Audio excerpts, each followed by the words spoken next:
Hello दोस्तों, आज हम बात करने वाले हैं एक्सरसाइज के बारे में। एक्सरसाइज 1.1 है ये रेशनल नंबर्स की।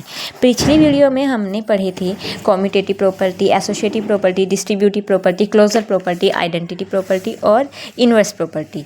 ठीक है, अब देखिए सबसे पहला क्वेश्चन क्या है इसका। इसमें क्या कहा है, name the property under multiplication use in each of the following. इनमें हमको प्रॉपर्टीज़ बतानी है कि कौन से क्वेश्चन में कौन सी प्रॉपर्टी लगी हुई है। देखिए सबसे पहला क्वेश्चन क्या है, -4/5 multiply by 1 equal to 1 multiply by -4/5 equal to -4/5। यानी कि किसी भी नंबर की 1 से मल्टीप्लाई करके वही आंसर आएगा। जैसे कि हमने पिछली वीडियो में आपको प्रॉपर्टी समझाई थी, जो कि हमारी थी आइडेंटिटी प्रॉपर्टी। आइडेंटिटी प्रॉपर्टी में आपको दो बताई गई थी कि किसी भी नंबर की 0 से अगर हम प्लस करेंगे तो वही नंबर रहता है, तो वो हमारी बोलती है एडिटिव आइडेंटिटी। मल्टीप्लिकेटिव आइडेंटिटी किसको बोलते हैं, किसी भी नंबर की अगर 1 से मल्टीप्लाई करेंगे तो वही सेम नंबर आएगा, तो वो कौन सी होगी, मल्टीप्लिकेटिव आइडेंटिटी।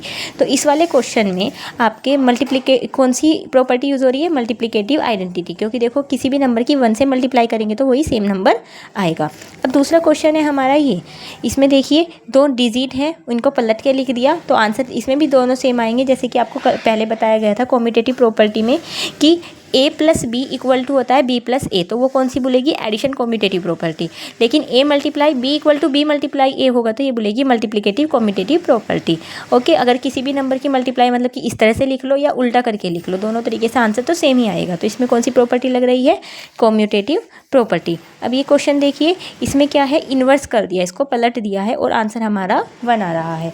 ऐसा हमने कौन सी प्रॉपर्टी में बताया था, इन्वर्स प्रॉपर्टी में। इन्वर्स प्रॉपर्टी में क्या था कि अगर आप इसमें माइनस लगा देंगे तो हमारा आंसर 0 आएगा। और इसमें क्या था कि मल्टीप्लिकेटिव इन्वर्स प्रॉपर्टी में कि अगर हम 1/3 को पलट देंगे तो 3/1 से ये कट जाएगा और आंसर हमारा 1 आएगा। तो मल्टीप्लिकेटिव इन्वर्स में क्या आता था, आंसर 1, और एडिटिव इन्वर्स में 0। तो इस वाले में आंसर हमारा क्या आ रहा है, मल्टीप्लिकेटिव इन्वर्स प्रॉपर्टी का रूल फॉलो कर रहा है। इसमें आंसर हमारा क्या आ रहा है, 1, क्योंकि हम जब डिजिट को पलटा, और नॉर्मल सी बात है इसमें मल्टीप्लाई का साइन है तो आंसर किस में ही आएगा, मल्टीप्लिकेटिव इन्वर्स में।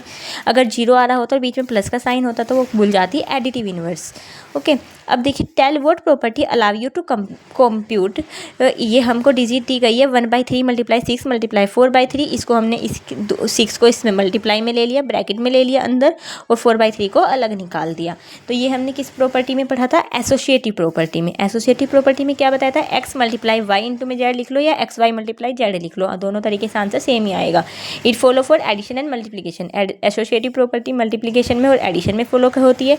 तो इसके अंदर कौन सी प्रॉपर्टी हैगी, associative property, associative multiplicative property.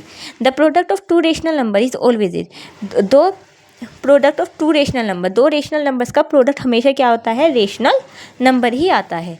ठीक है, ये आपका फिलअप हो गया। इसके अंदर इतने ही क्वेश्चंस थे, और अगर जो आपको क्वेश्चंस करने हैं तो आप मुझको मैसेज कर सकते हो क्वेश्चंस। ये चैप्टर यहाँ पर ख़त्म हो गया। Okay, thank you, bye bye.